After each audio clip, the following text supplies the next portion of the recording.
শিকার রুখতে জেলা জুড়ে অতন্ত্র পাহারায় যুবকরা। প্রতি বছর বাংলার জ্যৈষ্ঠ মাসের অমাবস্যায় মা কালী ফল হরিণী রূপে পূজিতা হন। এই দিন বিশেষ নিয়ম মেনে মা কালীর আরাধনা করলে অশুভ নাশ হয়ে শুভ ফল লাভ হয় বলেই বিশ্বাস রয়েছে ভক্তের। সে বিশ্বাসে বিশেষ দিনে সারা বাংলা জুড়ে পুজোর আয়োজন হয়ে থাকে। মূলত এই দিন বিভিন্ন মরশুমে ফল দিয়ে মায়ের পুজো দেওয়ার রীতি রয়েছে।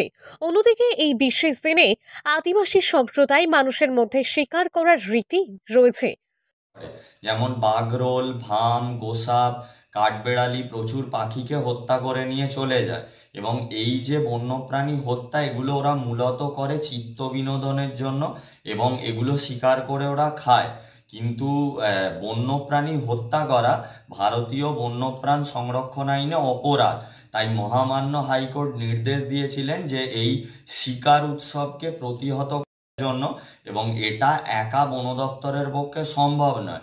তাই প্রতি বছর এই শিকার উৎসবের সময় বন দপ্তর একটি আলোচনা সভার আয়োজন করে এবং সেখানে বিভিন্ন পশ্চিমবঙ্গ পুলিশ, রেলওয়ে দপ্তর, আমাদের জেলা পরিষদ, পঞ্চায়েত, এইসব এবং স্বেচ্ছাসেবী সংগঠনদেরকে নিয়ে একটা টিম তৈরি করা হয়। এই বিভিন্ন প্রান্ত থেকে আদিবাসী মানুষ এই বিশেষ দিনে শিকার উৎসবে মেতে ওঠেন। শিকার উৎসবে হাওড়া জেলায় শিকার রুখতে তৎপরতা বন দপ্তর ও স্বেচ্ছাসেবী যুবকদের।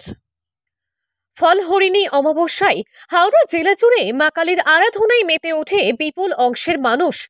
শুভ ফল লাভের আশায় জেলা জুড়ে এই অমাবস্যায় পুজোর হিড়িক দেখা যায় ভক্তদের মধ্যে।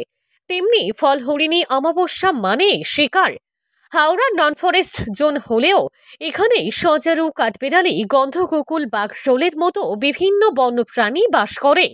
জেলায় বাস করা এমন কিছু প্রাণীতে শিকার করতে কিছু মানুষ বর্ষা, কোচ সহ নানা অস্ত্র নিয়ে ফল হরিণী অমাবস্যায় হাওড়া জেলায় হাজির হয়। বিভিন্ন সকল এনজিও এবং বন দপ্তরের সহযোগিতায় আমরা হাওড়া জেলা জুড়ে বিভিন্ন জায়গায় কর্ডন করছি এবং মানুষকে সচেতনতা করছি, যাতে এই রকম ঘটনা ঘটলে অবশ্যই থানা, বন দপ্তর অথবা রেপুটেড এনজিওগুলোর মধ্যে খবর পৌঁছানো যায়। আমরা সেই চেষ্টাই করছি। বর্তমানে আমরা এখন উদয়নারায়ণপুরে আছি এবং উদয়নারায়ণপুরে বিভিন্ন জায়গায় আমরা প্রচার অভিযান চালাচ্ছি।